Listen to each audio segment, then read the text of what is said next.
بسم الله الرحمن الرحيم. السلام عليكم ورحمة الله وبركاته. ازيكم يا جدعان؟ عاملين ايه والاخبار؟ يا رب كل الناس تكون بخير وكل شيء تمام معاكم. اهلا وسهلا، مرحبا بيكم في يوم جديد وحلقة جديدة. طبعا الجو عامل كده ليه؟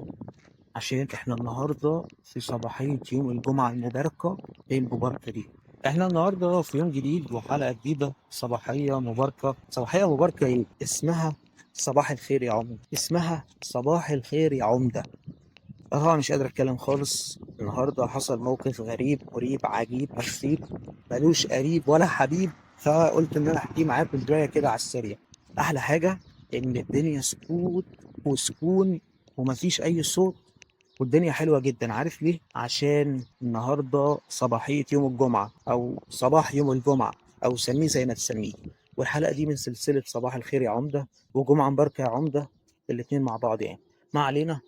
طبعا حصل ايه قبل شويه؟ قبل ما اقول حصل ايه قبل شويه، اقول لكم ان الشارع فاضي والحمد لله تعالى، عشان لسه مخلصين صلاه الفجر من حوالي ساعه، ومفيش اي حاجه زي ما قلت لكم قبل كده. عشان ايه بقى؟ عشان النهارده الجمعه، فالنهارده اجازه.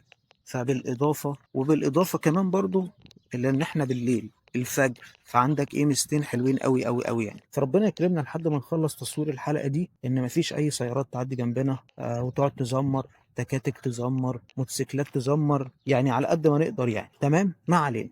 اللي حصل كالتالي اللي حصل كالتالي اللي حصل ان انا كنت ماشي في الشارع قبل صلاة الفجر، وكان في حرامي من الحرامية اللي بيسرقوا كابلات الكهرباء. ايوه، الكابلات بتاعت بوكسات الكهرباء. والحرامي ده كان بالظبط في مدينة 6 اكتوبر، عند اورنج جيم يا جماعة، اللي هو تقريبا في الحي الثالث. فالحمد لله الناس اتلمت عليه ومسكته. فالحمد لله تعالى الناس اتلمت عليه ومسكته، لكنه كان شايب صراحة. كان معاه موس ومعاه قطر، الناس خدت منه القطر، راح مطلع موس وحاول يضرب الناس مع انه ممسوك. والجو ده كله طبعا الناس نزلوا ضرب فيه، والناس كلموا الحكومة. والحكومة بفضل الله تعالى في أقل من 10 دقايق كانت موجودة، وجم خدوه يا جماعة بالحرز بتاعه. الحرز بتاعه اللي هو الحاجات اللي سرقها اللي هي كابلات الكهرباء، زائد ايه بقى؟ زائد كمان برضو العده اللي كان بيسرق بيها.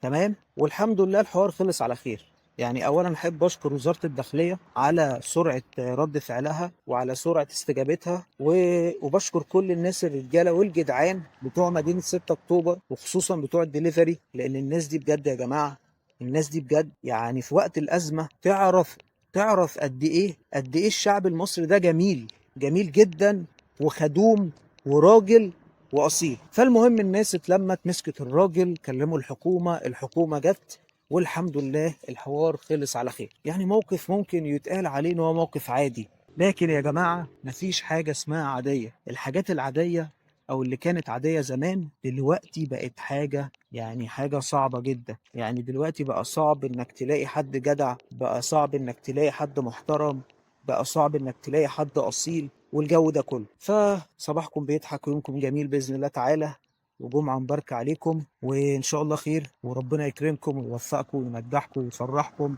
وربنا يكرمكم ويوفقكم وينجحكم ويفرحكم ويخليكم ليا وما يحرمنيش منكم ابدا. والسلام عليكم ورحمه الله وبركاته.